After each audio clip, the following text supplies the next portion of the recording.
ಓಂ ಶಾಂತಿ. ವಾಣಿ date 26/2/2025. ಪ್ರಾತಃ ಮುರಳಿ. ಓಂ ಶಾಂತಿ. ಬಾಬ್ದಾದ ಮಧುಬನ. ಮಧುರ ಮಕ್ಕಳೇ, ತಂದೆಯ ಪ್ರೀತಿಯನ್ನು ಪಡೆಯಬೇಕೆಂದರೆ ಆತ್ಮ ಅಭಿಮಾನಿಯಾಗಿ ಕುಳಿತುಕೊಳ್ಳಿ. ತಂದೆಯಿಂದ ನಾವು ಸ್ವರ್ಗದ ಆಸ್ತಿಯನ್ನು ತೆಗೆದುಕೊಳ್ಳುತ್ತಿದ್ದೇವೆಂಬ ಖುಷಿಯಲ್ಲಿರಿ. ಪ್ರಶ್ನೆ: ಸಂಗಮಯುಗದಲ್ಲಿ ನೀವು ಬ್ರಾಹ್ಮಣರಿಂದ ಫರಿಷ್ಠೆಗಳಾಗಲು ಯಾವ ಗುಪ್ತ ಪರಿಶ್ರಮ ಪಡುತ್ತೀರಿ? ಉತ್ತರ: ನೀವು ಬ್ರಾಹ್ಮಣರಿಗೆ ಪವಿತ್ರರಾಗುವ ಗುಪ್ತ ಪರಿಶ್ರಮವನ್ನು ಪಡಬೇಕಾಗುತ್ತದೆ. ನೀವು ಮಕ್ಕಳು ಸಂಗಮಯುಗದಲ್ಲಿ ಸಹೋದರ ಸಹೋದರರಾಗಿದ್ದೀರಿ. ಸಹೋದರ ಸಹೋದರಿಯರ ನಡುವೆ ಕೆಟ್ಟ ದೃಷ್ಟಿ ಇರಲು ಸಾಧ್ಯವಿಲ್ಲ. ಸ್ತ್ರೀ ಪುರುಷರು ಜೊತೆಯಲ್ಲಿರುತ್ತಾ ಇಬ್ಬರು ತಮ್ಮನ್ನು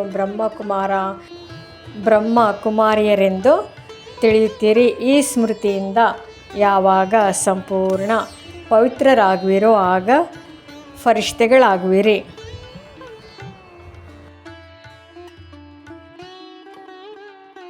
ಧಾರಣೆಗಾಗಿ ಮುಖ್ಯ ಸಾರ. ಮೊದಲನೇದು, ವಿಚಾರ ಸಾಗರ ಮಂಥನ ಮಾಡಿ. ಬ್ರಹ್ಮನಿಂದ ವಿಷ್ಣು ಹೇಗಾಗುತ್ತಾರೆ, ಈ ವಿಷಯದ ಬಗ್ಗೆ ತಿಳಿಸಿಕೊಡಬೇಕು. ಬುದ್ಧಿಯನ್ನು ಜ್ಞಾನದ ಮಂಥನದಲ್ಲಿ ಬ್ಯುಸಿಯಾಗಿ ಇಟ್ಟುಕೊಳ್ಳಬೇಕು.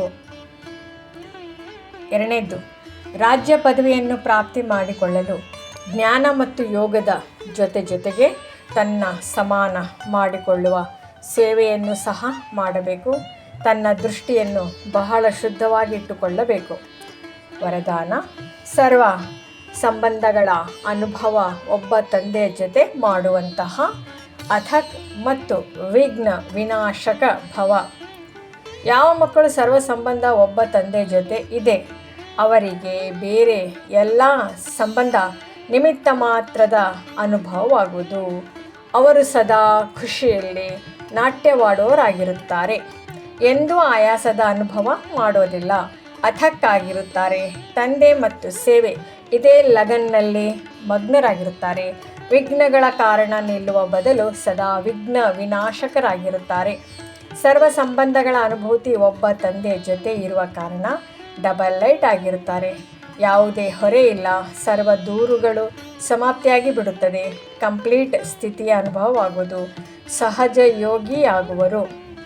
ಸ್ಲೋಗನ್: ಸಂಕಲ್ಪದಲ್ಲಿಯೂ ಸಹ ಯಾವುದೇ ದೇಹಧಾರಿಯ ಕಡೆ ಆಕರ್ಷಿತವಾಗುವುದು, ಅರ್ಥಾತ್ ವಿಶ್ವಾಸಘಾತಕರಾಗುವುದು. ಅವ್ಯಕ್ತ ಸೂಚನೆಗಳು: ಆತ್ಮಿಕ ಸ್ಥಿತಿಯಲ್ಲಿರುವಂತಹ ಅಭ್ಯಾಸ ಮಾಡಿ ಅಂತರ್ಮುಖಿ ಆಗಿರಿ. ಹೇಗೆ?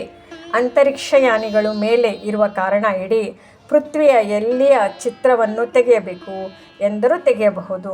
ಆದರೆ ಅದೇ ರೀತಿ ಸೈಲೆನ್ಸಿನ ಶಕ್ತಿಯಿಂದ ಅಂತರ್ಮುಖಿ ಯಾನದಿಂದ ಮನಸಾಶಕ್ತಿಗಳ ಮೂಲಕ ಯಾವುದೇ ಆತ್ಮನನ್ನು ಚರಿತ್ರವಂತನಾಗುವ ಶ್ರೇಷ್ಠ ಆತ್ಮನಾಗುವ ಪ್ರೇರಣೆ ಕೊಡಬಹುದು.